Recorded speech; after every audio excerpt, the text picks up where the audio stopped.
Good evening, friends, on this wonderful Tuesday, chilly in the Western Cape, in the mother city. And we really indeed hope that you are warm and all cuddled in wherever you are. Welcome to this last Tuesday of the month of June in 2025. And we really indeed hope that you are able to reflect on the last semester and you can see what it is that you have done in your life. If not, today is going to be one of those days where no one shall perish because they lack knowledge, because as the Wesley Guild SA, we make sure that each and every one of you is unezixhobo in the form of information, and no one is going to be left unknowing of the most important things that they need to know. And I am indeed delighted this evening to share the space and the platform with a young man, a friend, the one who is going to be co-hosting with me this evening. Welcome, Buti. How are you?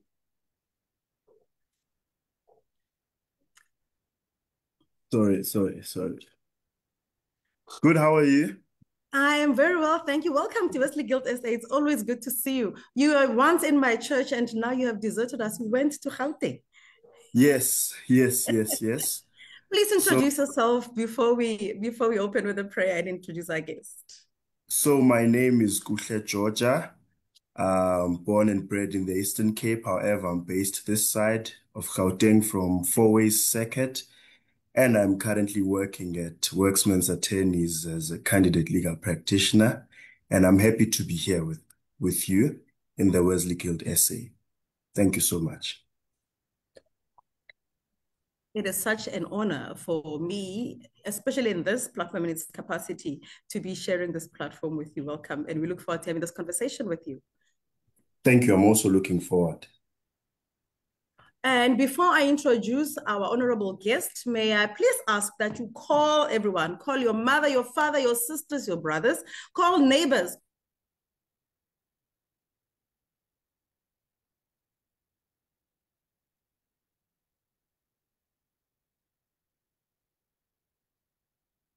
to please close your eyes and pray. Dearest Lord, our Heavenly Father, we come before the foot of your throne of grace, giving you all the honor and all the thanks, because we are now fanele ludumo.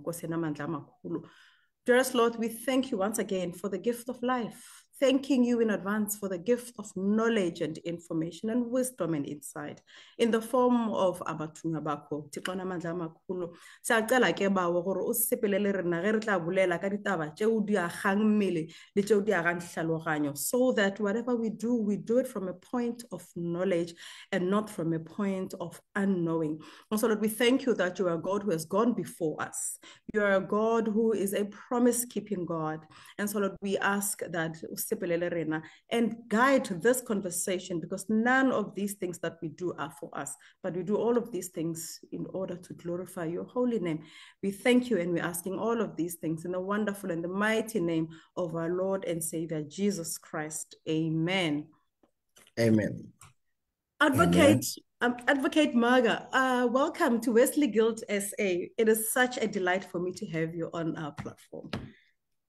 Thank you very much, and good evening to yourself, Kuhle, and those that are following or part of this platform online. Thank you very much. Thank you. I received a 15-page profile of Advocate Marga, but please allow me to just read a page and a half to introduce who he is. It was a page.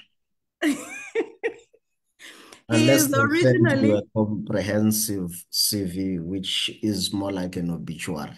I saw I Googled your comprehensive CV and I thought, okay. I need to introduce him an hour before we actually start. And so the profile of Brother Mthunzi Bazuka Marga, he is originally from a small village called Weza in Willowvale in the Eastern Cape. He did his primary education at Weza Junior Secondary School. It's JSS Junior Secondary School.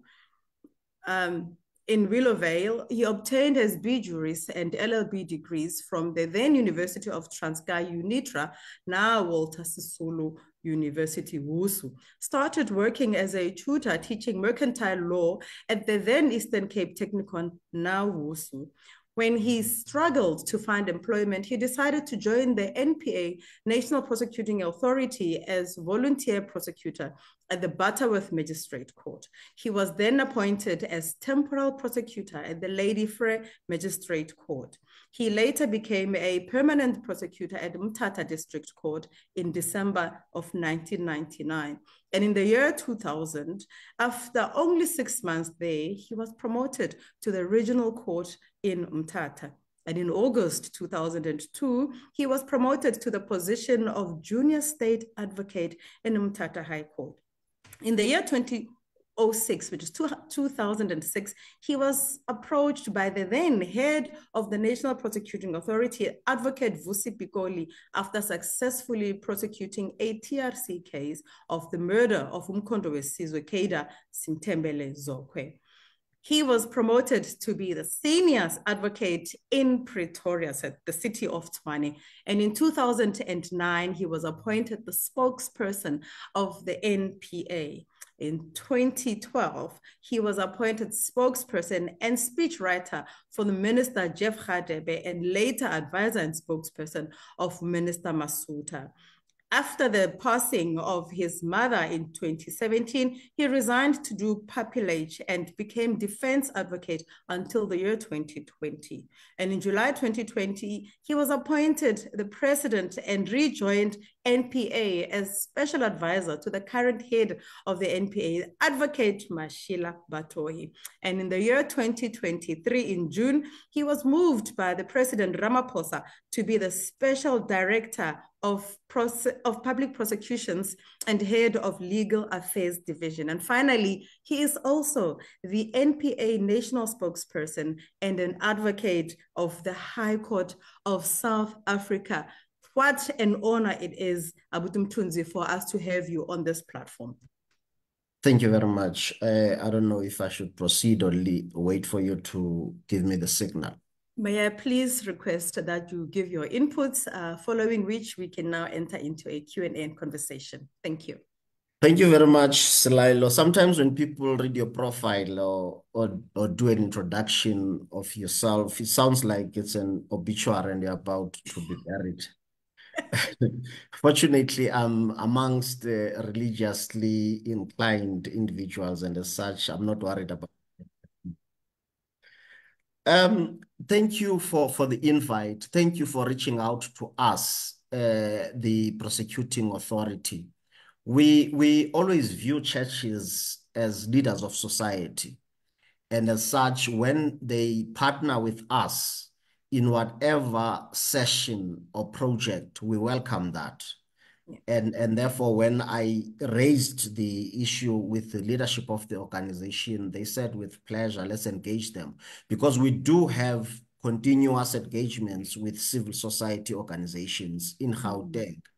And therefore, it's always nice to adopt a global approach to it to ensure that you reach as many sectors as possible. Yes. Kuhle knows that lawyers are in the business of selling time. So naturally, lawyers are brief, especially when they've not been paid. So at least I'll take about 15 minutes. Okay. For starters, I'm looking at the topic or the theme for my input: justice without fear, favor, or prejudice, fighting corruption and restoring hope in public institutions. It's a very topical issue in the sense that perception out there is that those that are politically exposed are untouchable. Those that afford are untouchable. Those that are known or high profile are untouchable, which is a narrative that we will try to demonstrate to you that it has no basis. Firstly, I need to outline the role of the NPA in the scheme of things. When I say scheme of things, I'm talking about the criminal justice system or the justice system in its entirety. A crime of corruption, for example, is committed in Mbashe municipality by officials managing supply chain, including the service provider who is to provide services like cleaning the municipality for a period of 5 years. He then gives them some bribes and then offers them holidays in Mauritius, buys them cars, and the tender is amounting to maybe 25 million. Now, in that way, we call it gratification that is extended to the municipality to favor the service provider, to put him in an unfair advantage over other bidders. Now, that's corruption. It happens in the absence of law enforcement, that is the Hawks and the police. It happens in the absence of the prosecutors. It happens in the absence of forensic experts. It happens in the absence of the magistrates and judges. Now, we rely on those institutions and witnesses who may have seen or been part of that corrupt transaction.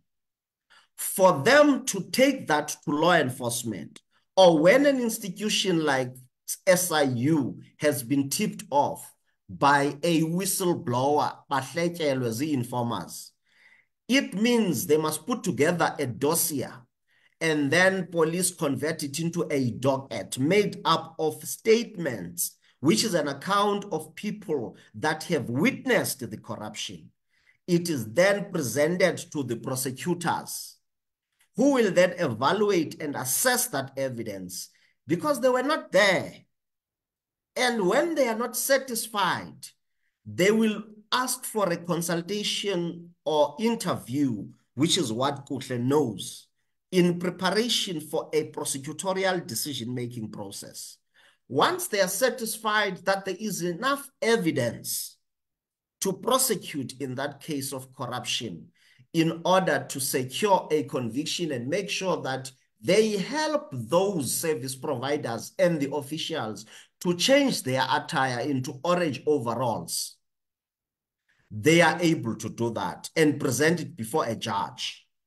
A judge is not there to convict or acquit anyone. He is there to dispense what we call justice. Prosecutors and Kuhle are there to assist the court in arriving at a fair and legally sound decision, which is one, either to convict the person, find him guilty, or to find him not guilty if there is not enough evidence. So our role is to dispense justice in a fair and transparent manner. Conviction of that person or a guilty verdict follows as a natural cause if there is sufficient, relevant, and admissible evidence. We have managed to do that in a number of cases. And to this end, in respect of state capture-related corruption, when I say state capture, we are referring to those cases of people who had solicited or had sought to bribe officials to get them to do them favors and channel government work towards their companies on a continuous and retainer basis.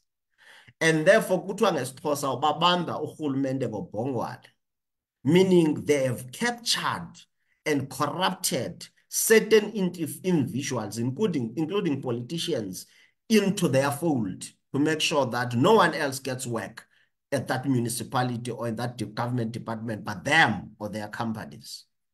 So far, we have a two-pronged approach, which is prosecution, we take you to jail, or we take money that you've made out of that corrupt transaction, which is called asset recovery.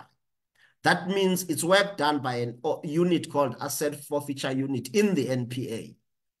And then we take that money. So far, we've taken in state capture-related cases, we've managed to get what we call freezing orders of about 14.2 billion. A freezing order is when we say, whilst the prosecution is continuing, let's take your assets that you've corruptly obtained and then wait for the conviction. When you are convicted, we take that to the state and pay victims, compensate them, or take that money to an account called Criminal Asset Recovery Account, which is used to build schools, to build hospital, to fight crime, finance anti-corruption projects. Now, out of that 14.2 billion, we have 8.2 that has gone to Kara. I think 5.2 years that has gone to Kara. Some of it went to the victims of crime. So I'm trying to demonstrate to you that in the fight against corruption, we are making strides. Some are saying we are slow in doing so. This is informed by the fact that when the State Capture Commission concluded its work, it presented a report to a unit in the NPA called Investigative Directorate Against Corruption, that is called IDEC. Now, they have investigators, they have prosecutors in one room. But the difficulty is that they did not give us a blueprint for prosecution or trial-ready cases. When I say blueprint, I mean the commission was a fact-finding mission. People will go there. This is what happened. And then the judge writes down everything. They are asked questions. Then a report is compiled, sent to the NPA. It's not a docket. It's not evidence that is obtained through a criminal investigation by the police. There are no police there. It's just forensic experts and lawyers that are evidence leaders. So we still have to interrogate that evidence and convert it into evidence that in court can be accepted. So there needed to be more investigations conducted. Secondly, these people are rich and they've amassed a lot of money and they hire the best lawyers in the land to say, challenge technically every move that the prosecuting authority takes. And then there are what we call interlocutory applications where people say, no, you don't have a right to prosecute me. You will remember in the case of the former President Zuma, it's been 20 years we're trying to get that case to proceed. He comes with a lot of challenges, which unfortunately is entitled to. But in some, the judges have said it's a delaying tactic, and we've argued that successfully.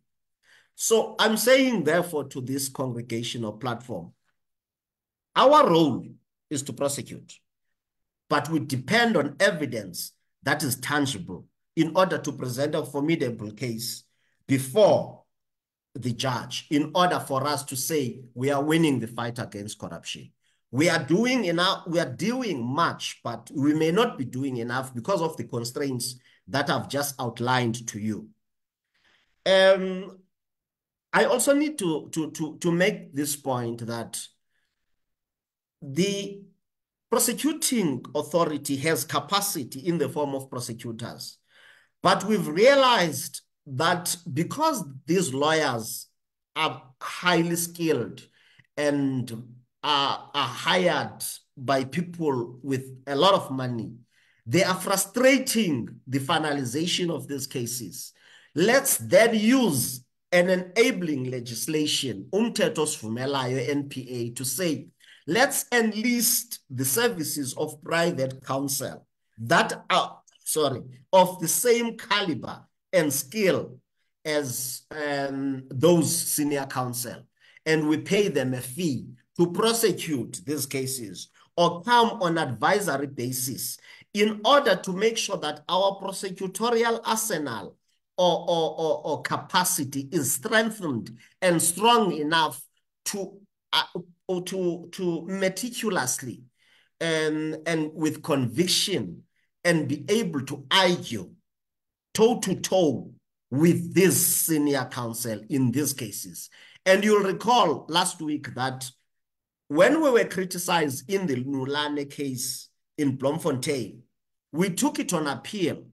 And these 5 judges of the Supreme Court of Appeal in Bloemfontein said that acting judge made a mistake and therefore that case needed to be retried.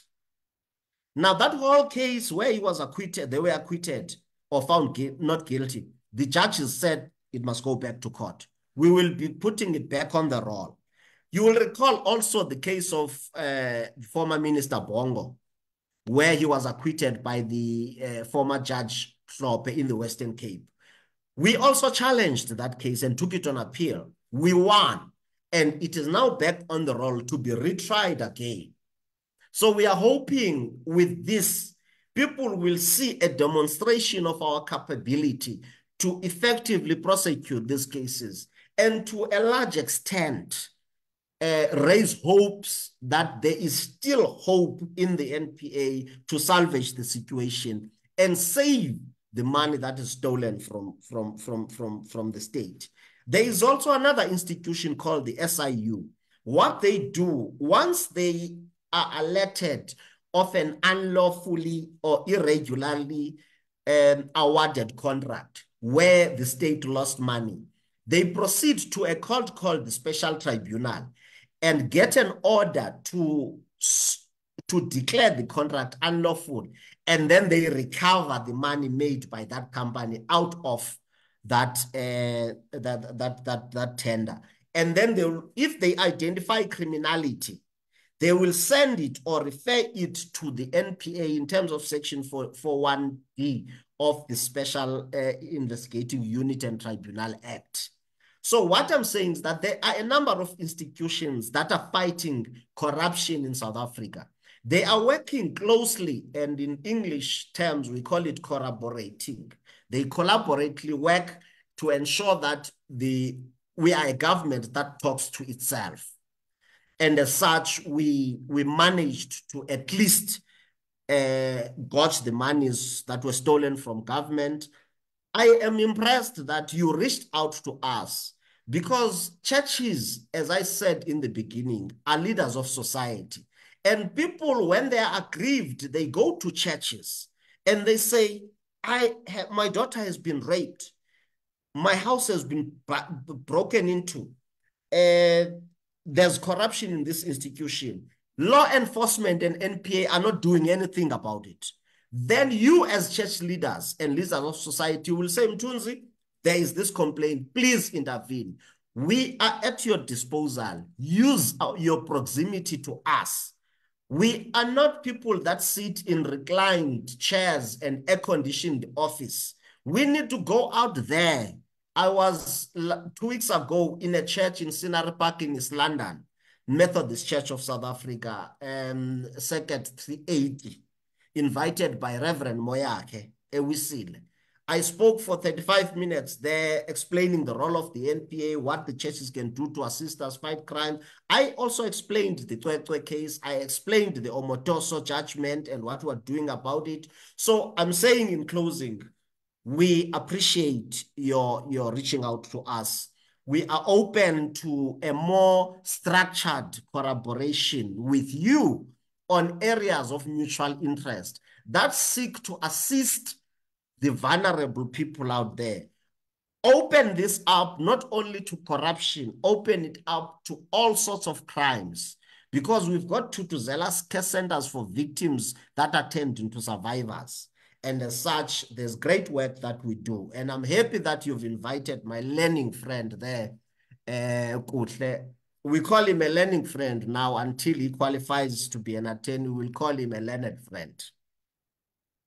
I think that's as far as I can take. If I had more time, I would expand, but we're limited in terms of time. Thank you very much. Thank you so much, Abuti Mthunzi, for that insight. Let me also ask the members who are now on our Zoom chat to please feel free to pose your questions on the chat so that our learning and learned friends may engage those questions. And all of our friends who are on Facebook, please also feel free to pose your questions on there. Abuti Mthunzi, let me start where you are finishing in terms of the relationship that you are saying you have with us as the churches. If you look at the theme for today is justice without fear or favor, fighting corruption and restoring hope in public institutions. Public institutions includes the churches, as it were, right? A lot of the time, with Mthunzi, as the church, whenever there's crime that was committed and someone comes to the church and they say, my husband is beating me up, there's gender-based violence, or I was raped, or whatever, generally the church will say, let us pray about it. And they will not necessarily say, go to the South African Police Services to open a docket. But you are saying in your input, you rely on a docket. There has to be a docket, which gives you now which propels you to do the work that you need to do. What then do we do with the church that says, let us pray about it in issues of crime? Thank you for that question. When I was in East London Scenery Park, it was 3 days before we had intervened and successfully prosecuted a case of a pastor who had raped a minor girl and was sentenced to life imprisonment. The family had sought that to mediate in that, but the law is very clear. Sexual violence against a minor and a vulnerable cannot be withdrawn. So fortunately, the church has what they call social justice desk. Social justice desk monitors behavioral trends of church members, especially young children. Not young children, children posed by the fact that they are children, they are young. They're young. You know, when you studied Bantu education, that's the problem. Tautology. They went to model school, so they know good English. So I'm saying, if we don't know, we won't know. True. If we don't know, we won't do anything about it.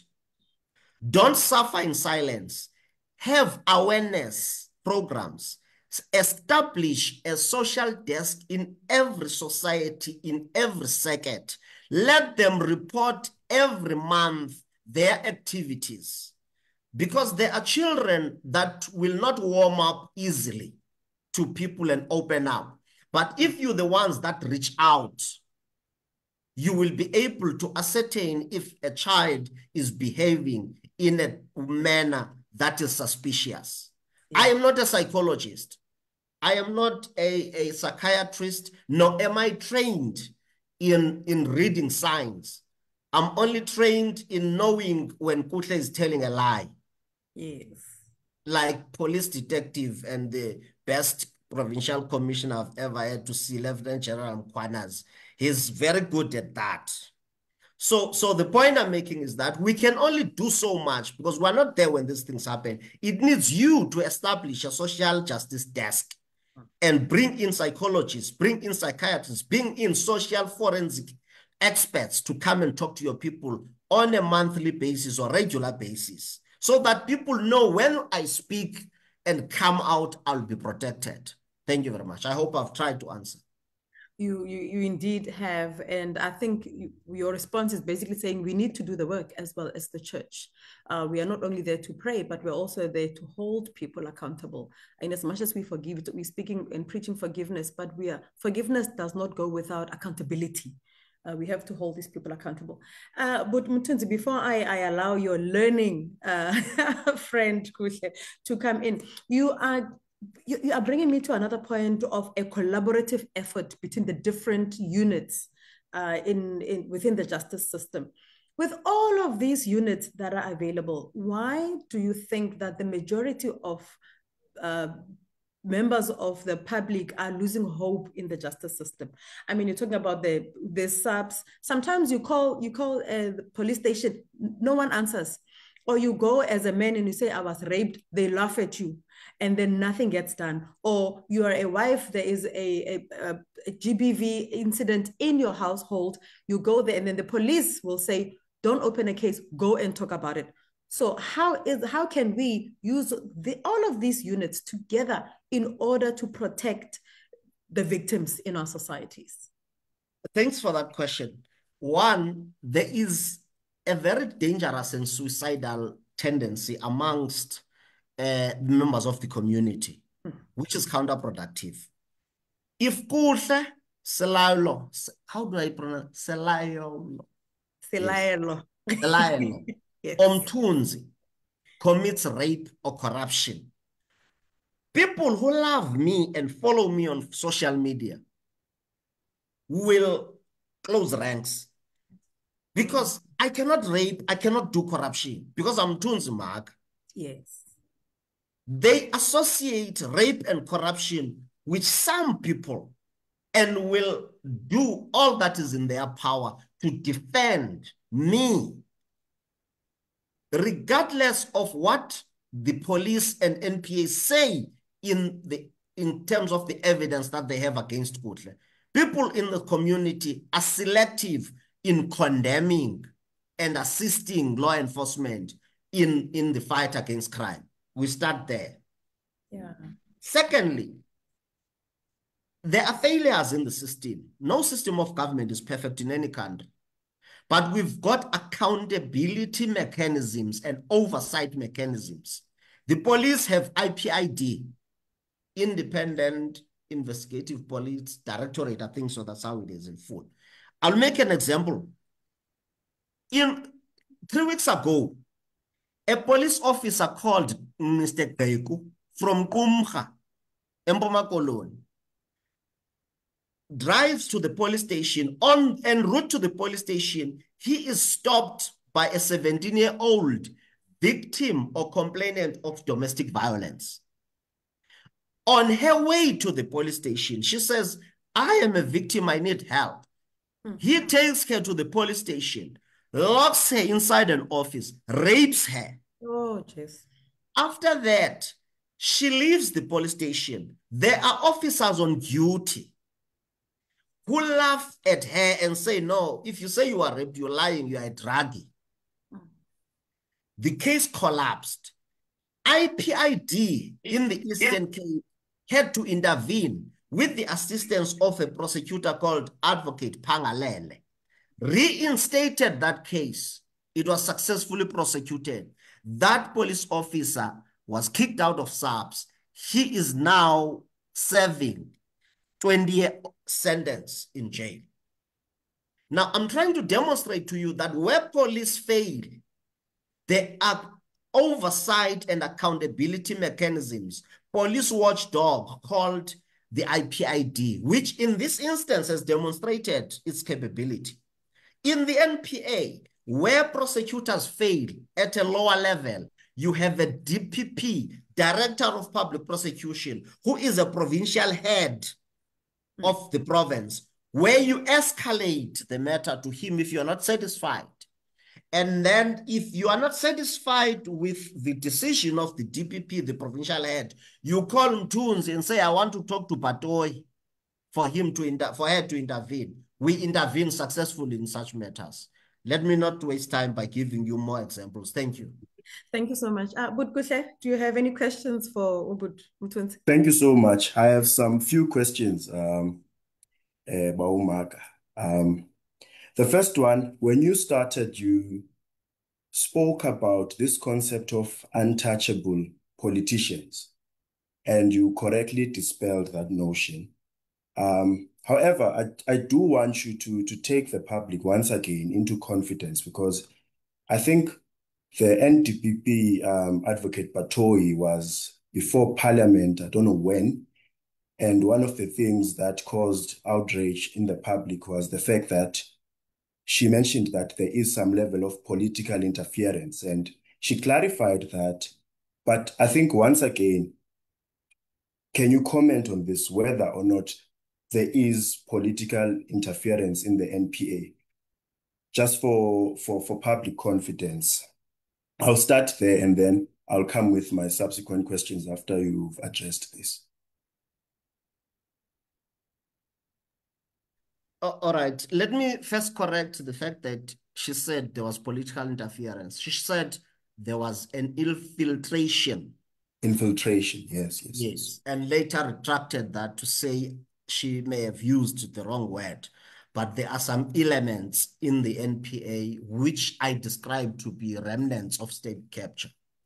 That's a view that the leadership takes, And currently, the matter is being attended to by the Minister of Justice, and there is a pending meeting between the NDPP and the president so that they can see if there is an intervention that needs to be put in place. Because if there is that belief, it means that has a bearing on the efficiency of the prosecution in many cases.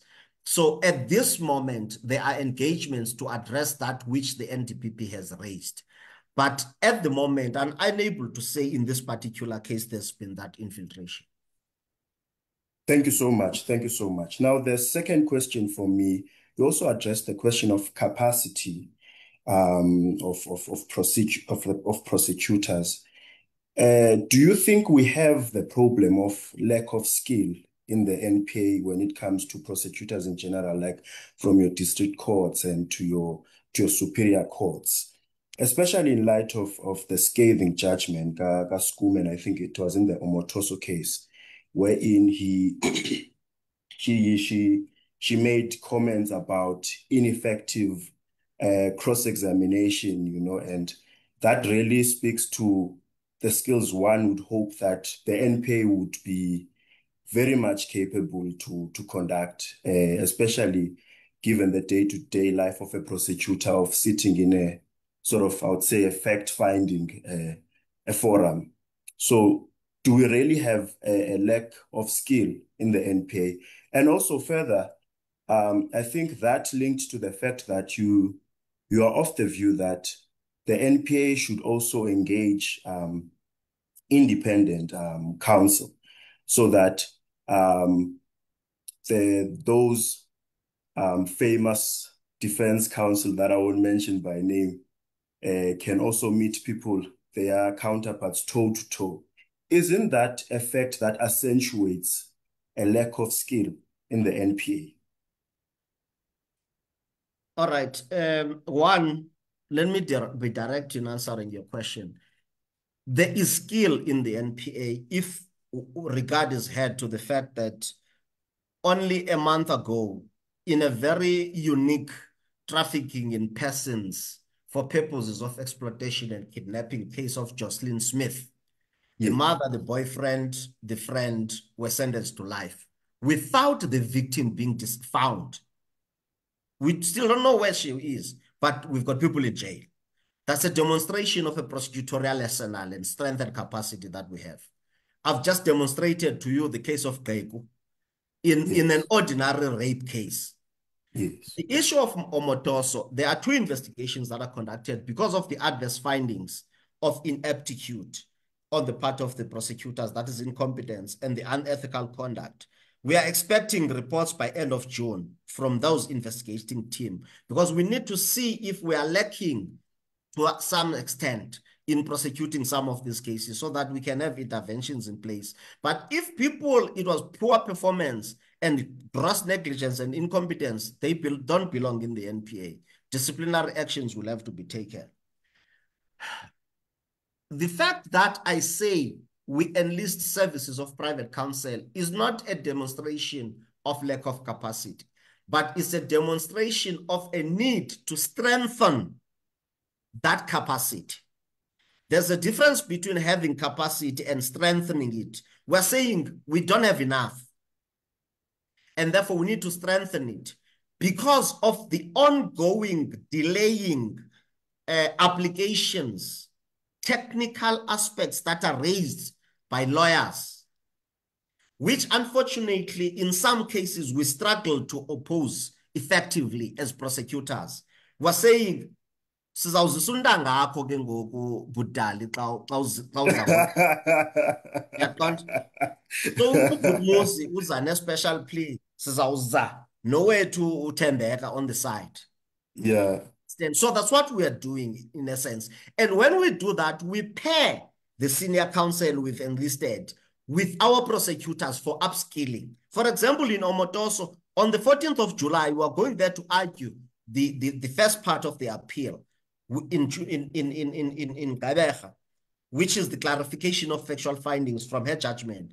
We've enlisted the services of a senior counsel from Mthatha with a junior. And we're taking two prosecutors, one who was the lead prosecutor and another one, to work with that team, so that when they are done with all the appeal up to Supreme Court or even Concord, in future, we don't have to go back to those counsel. We say, Mfondini, ubupha, ufunde ntoni? So safaka wena ngoku asukspenda i-35,000 a day wena besukufaka eParkland ufunde ntoni? You get what I mean? So that's what we're trying to do. There are challenges, but we're trying to salvage the situation. Thank you. Yeah. Lastly, kule point you just dealt with.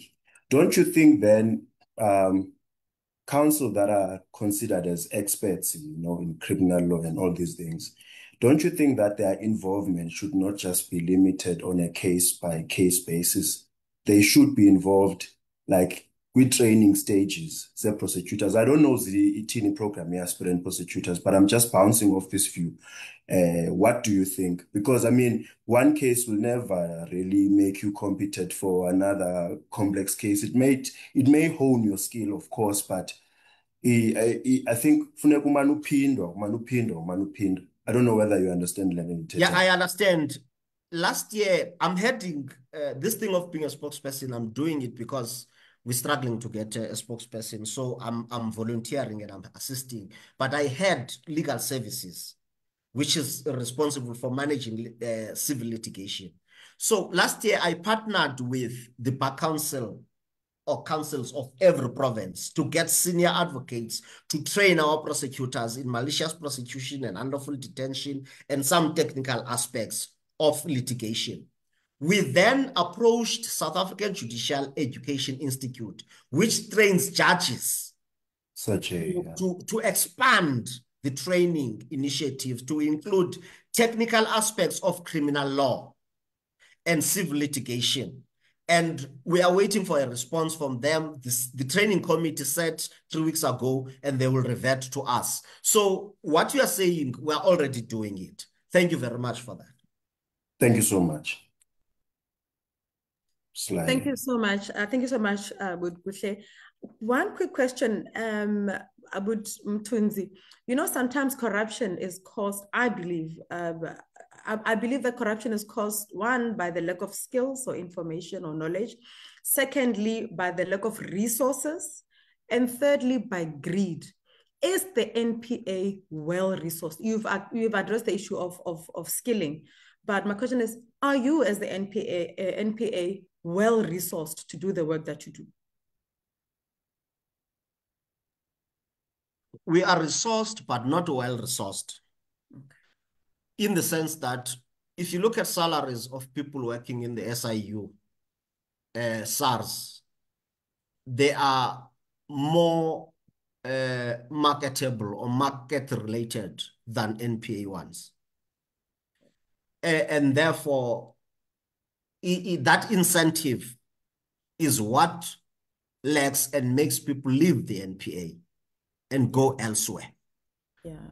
I left the bar, and the salary I earn, Kuhle would tell you that an advocate makes it within a week. So it was more of a sacrifice for me to leave the bar and come and work for the NPA.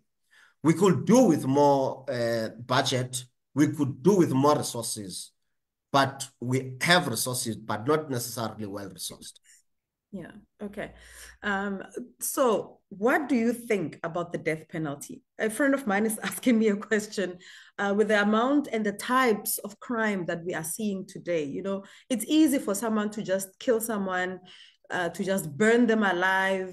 We are seeing people, including police officers, the respect that the communities used to have for police officers, they no longer have, because now it has become normal. And I'm sorry, Lieutenant General Mkhwanazi, but it has become normal for a police officer to shoot their partner and then shoot themselves.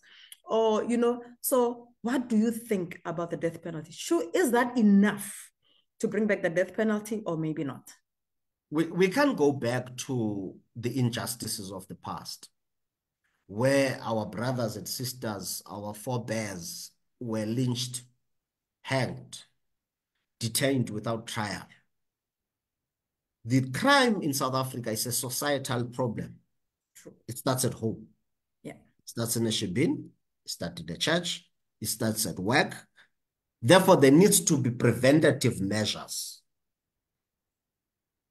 so that when we at the tail end, Kuhle, General Mkhwanazi, Mthunzi, and Judge so and so come in, at least there are intervention or preventative measures at a societal level when this thing starts.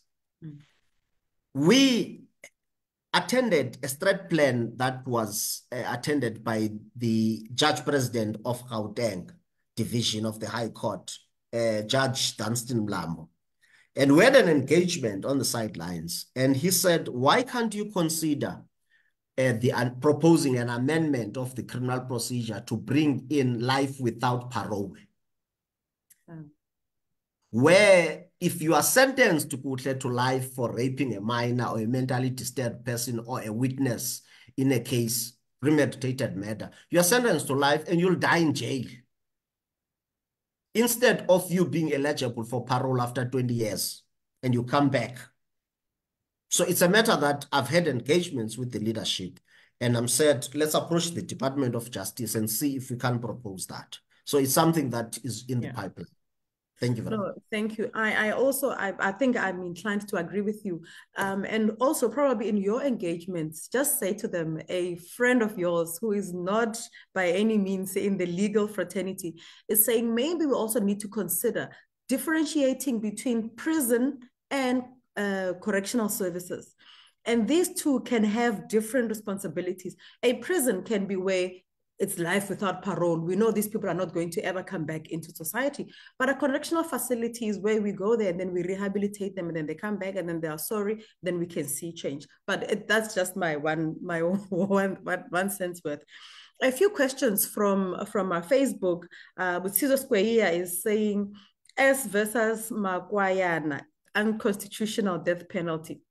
It says CC celebrated 30 years of opening its doors. One of the judgments, death penalty is unconstitutional. Thank you so much, Suze. And Undazi Mudiani says the NPA, working with other law enforcement agencies, can be able to fight corruption effectively. McFarlane Managa says, do you really think that the lifestyle audits will assist in the manner prosecutions are done? And then the other one is Usizo is saying, good topic and good public official. The next question, could you please respond to these ones? And then the next question is a bit long. I would like to maybe read it after you have commented. I think the comments are not necessarily questions. They are more commending the work that we do. But the issue of lifestyle audits, I think it's going to assist because the minister has given instruction that we should do that to prosecutors, because in the last five years or so, I think we've dismissed 47 prosecutors for corruption and misconduct, dishonesty, and all of that. They were taking bribes and all of those things. So if you live your life beyond your means, you're earning 50,000, but you are driving a Porsche or an Audi A5, you stay in Savannah Hills or midstream, we have to check, how do you afford that without taking bribes from criminals or drug lords? So it will assist in eliminating those rogue elements within the NPA. Thank you very much. All right. Uxolisa Ntlabati, I am so proud of Advocate Mahaga for his eloquency and articulation on the role of the NPA. Fortunately, our paths once crossed in Mthatha High Court, and I'm sure he would remember that well. I have high regard for the work he does, and I wish that he was the Director of Public Prosecution. I think his talents are being wasted. I wish to know, how does he feel about the performance of the NPA, especially on the cases that have been lost by the NPA? I am sure he is not happy at all. What are the measures that are in place to bring hope back to people? I was moved by the by the NDPP when she was saying in Parliament that the NPA is doing well, and I refute that in totality. I think there's 2 or 3 questions in that long statement. All right. I receive the accolades. That's how they say it. In some churches, I will not mention. I received, Papa. No, thanks for that. I'm sure I remember her. I once prosecuted in Umtata. That's where my skills were honed by many judges. That some of them have since retired. I don't believe I'm wasted in the NPA. I came back after investing a lot in myself when I did privilege and I went to practice. So I think I'm making a meaningful contribution. When the president asked me to come back, I didn't take that lightly. It was not an easy decision to take. Now, in the performance-wise, in ordinary cases, we are doing well.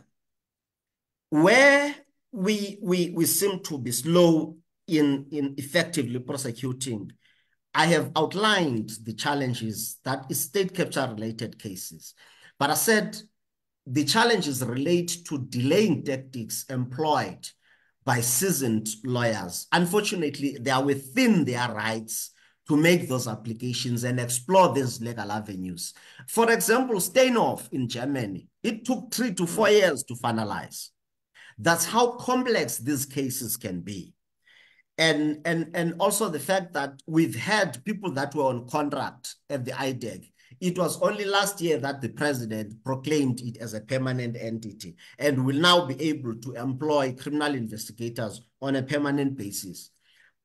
So I also indicated that we are not given trial and prosecution ready cases by the Zondo Commission, but we have so far enrolled 50 cases, put them on the court roll, and we have declared 134 investigations. And I've outlined the second tool we use, that is asset recovery, where we've taken money, about 5.1 billion, into the criminal asset recovery account with a substantial amount paid back to the victims. So we are trying, we are not there yet, but we will get there with the support of the community.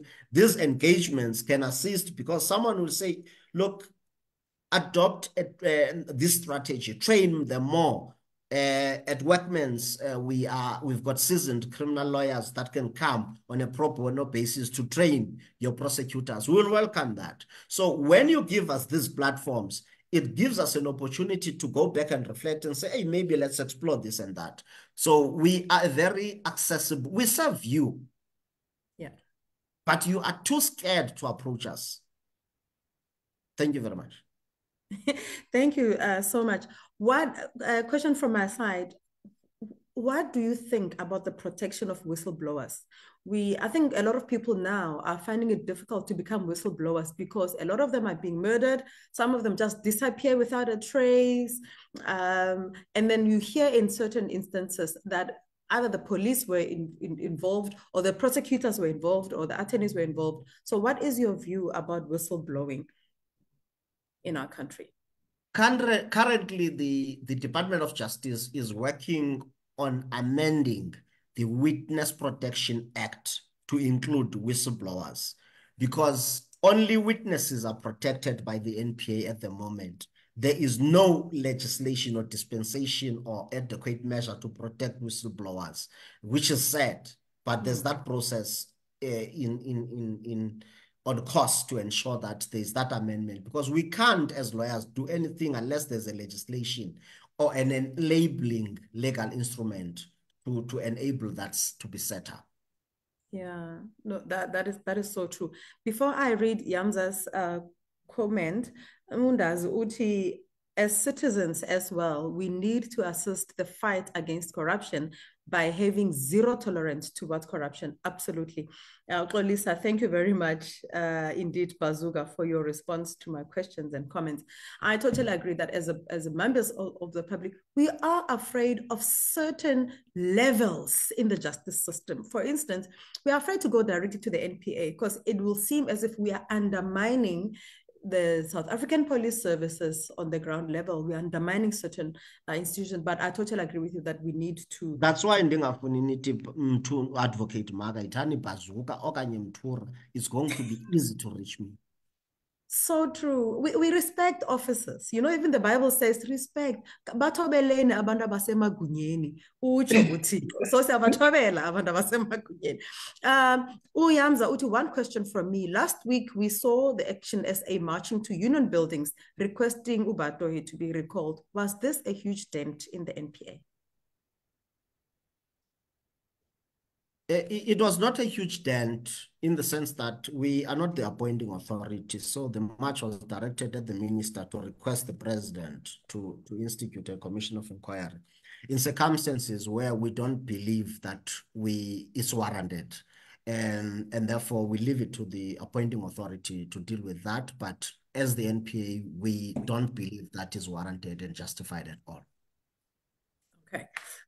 Probably one of the last questions from me. You spoke about there is a need for upskilling and experience, and you need more resources. I want to also believe human resources, not just financial resources and other forms of resources. Does the NPA do job shadowing so that they can introduce what you do to younger people in society? We're always complaining that young people are not involved.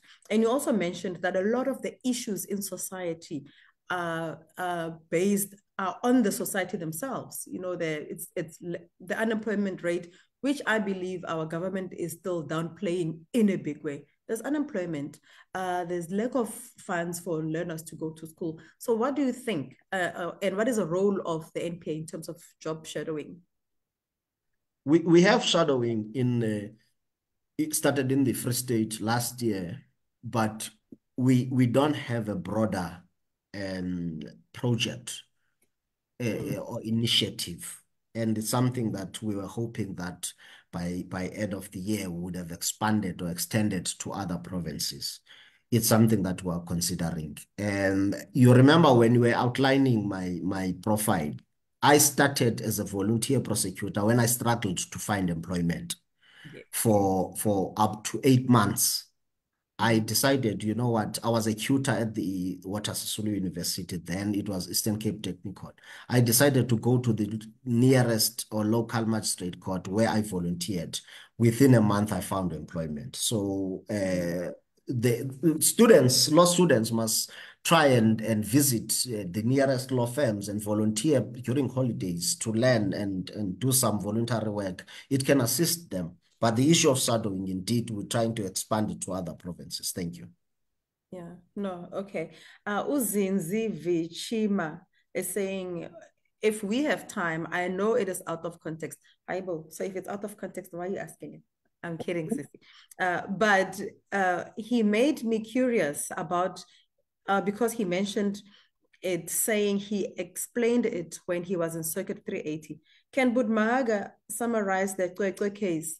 What exactly is happening with that case? Because it is one of the cases that the public if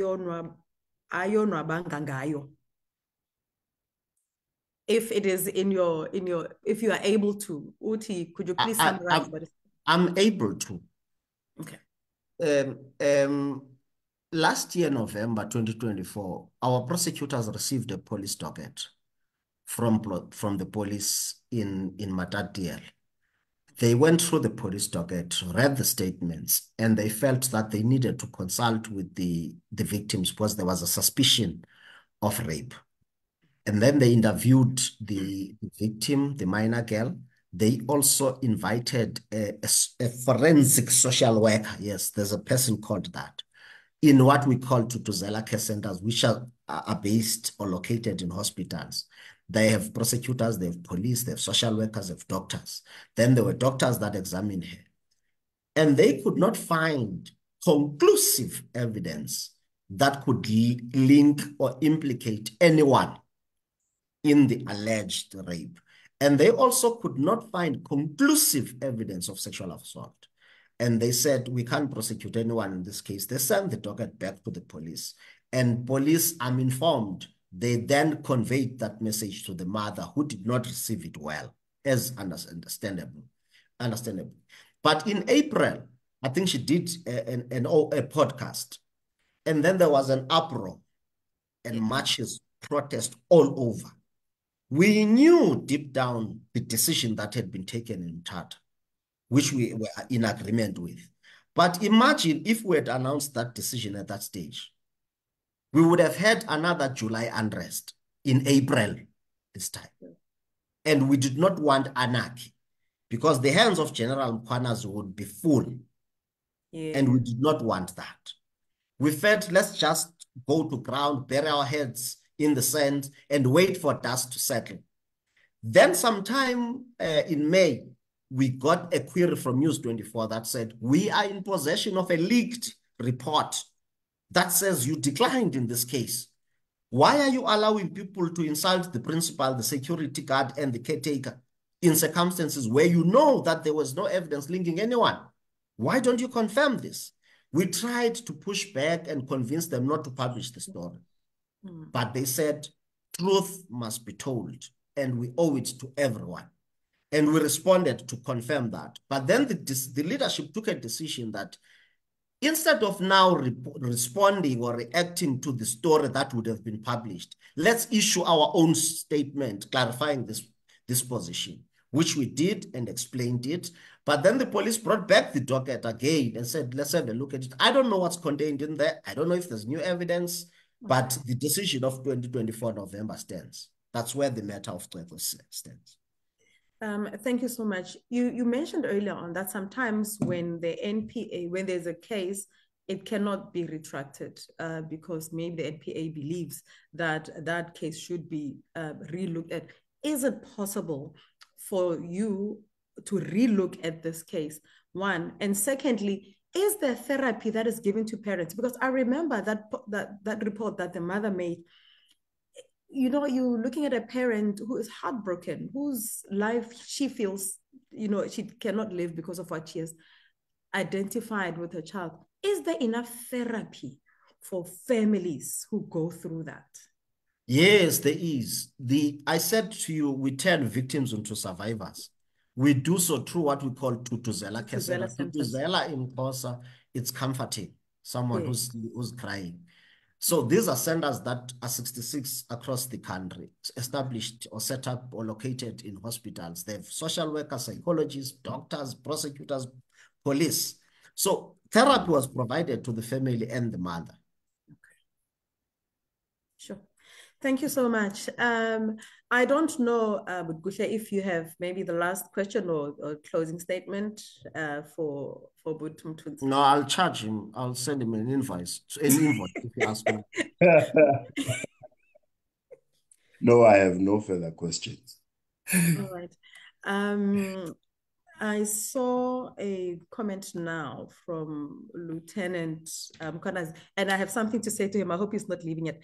Thanks for inviting me to this platform. I'm excited about the presentation from the advocate. Please ask table the following from me to the advocate. What do you think should be done to educate society? 1, justice. 2, criminal procedure. 3, legislation. Do I have to respond now? Yes, please. Okay, General of importance, thank you very much for that comment. He's one of, I said he's one of the provincial commissioner that I take my hat off for him. I liked him when he was still the acting commissioner here, and unfortunately I never met him. But from a distance, what I see, he's one of those that we deserve. Now, we have what we call outreach programs. But because of budgetary constraints, we are unable to reach out to the communities as we used to. When I was still in the NPA, before I left to go to the bar and also to the Department of Justice, we used to go to Umbumbulu, Mkanduli, Vichisville, round up community members, 500 in a tent, and sit with them and outline our programs, our awareness programs, teach them. We used to have a radio educational program where we're teaching people about bail, victims' rights, that if you're a witness, you're entitled to witness fees, and this is what you're entitled to, this is how, these are your rights, these are your responsibilities. Platforms like these help us to educate them about the Criminal Procedure Act, the procedures, and what is expected of a witness when he is a witness having deposed an affidavit to the police. So the problem is the resources and we've got the capacity, but I think it's a matter that the provincial DPPs should discuss with the provincial commissioners and see what resources are needed that could come from SAPS, come from the NPA, collaboratively to reach out to those communities, because we tend to be reactionary and go to Enyobe in Scenery Park when there has been an incident, go to Mtata when there's been an extortion and deploy NIU. You know, we don't have a proactive measure to put in place. And therefore, there needs to be that peripheral vision and foresight on the part of us in leadership positions. Thank you. Thank you so much. I would love to take an executive decision on this platform to say, we are happy to give you 1 day a month where you do exactly this. And you also say to your colleagues and your learned friends and your learning friends to say, share these types of conversations as far and as wide as possible. Because here you are talking to me, I am not a legal head, so I'm only concerned by what concerns members of the public. So please go to your office and go to we are even happy to bring in Lieutenant General Mkhwana to say, we give you one day in a month to say, teach the people what it is that they need.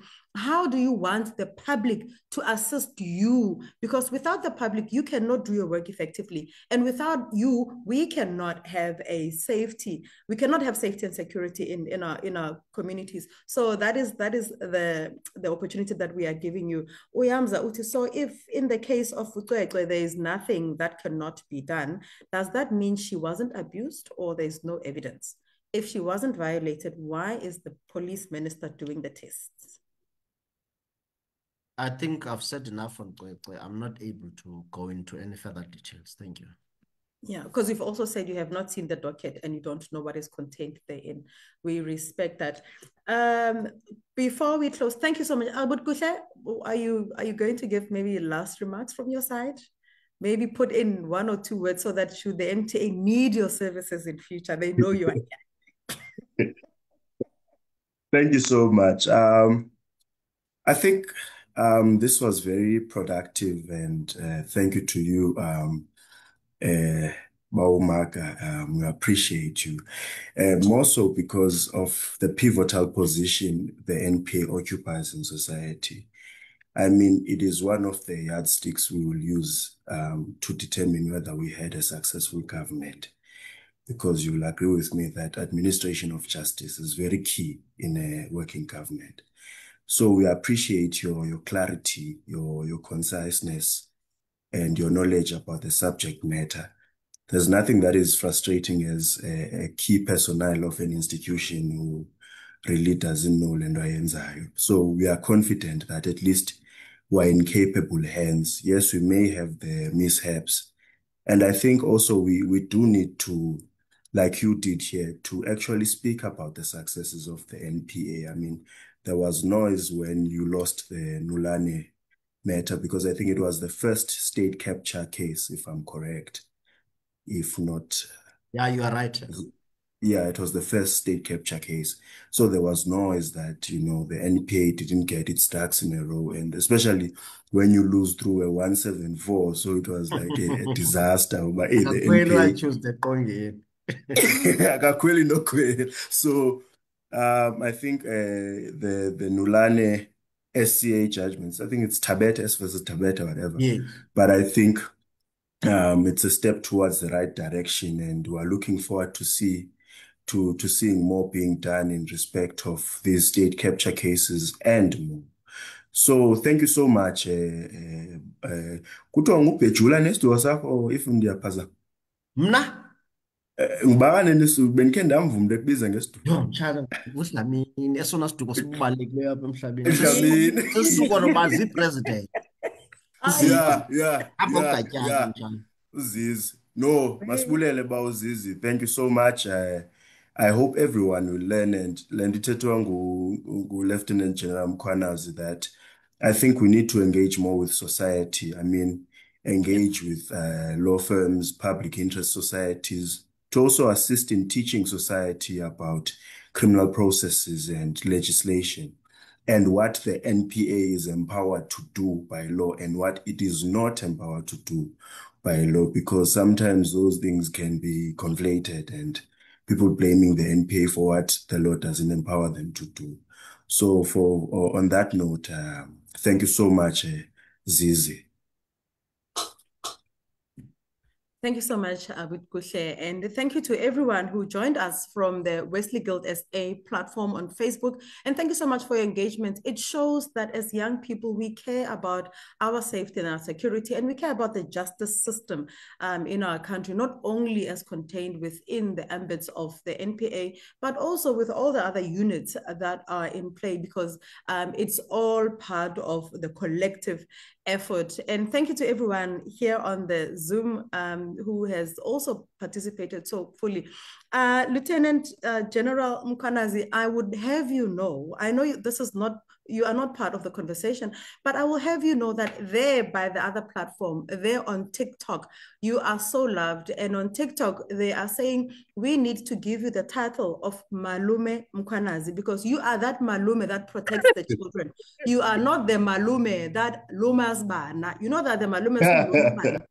So in TikTok, they're saying the nation deserves you, not only KwaZulu-Natal, but the nation deserves you. And I would like to echo the words of Mthunzi to say, you are one of the members of the public that the country really deserves. You know, you deserve all the protection, not only Zamazulu, not Mazulu KwaZulu-Natal, but the heavens.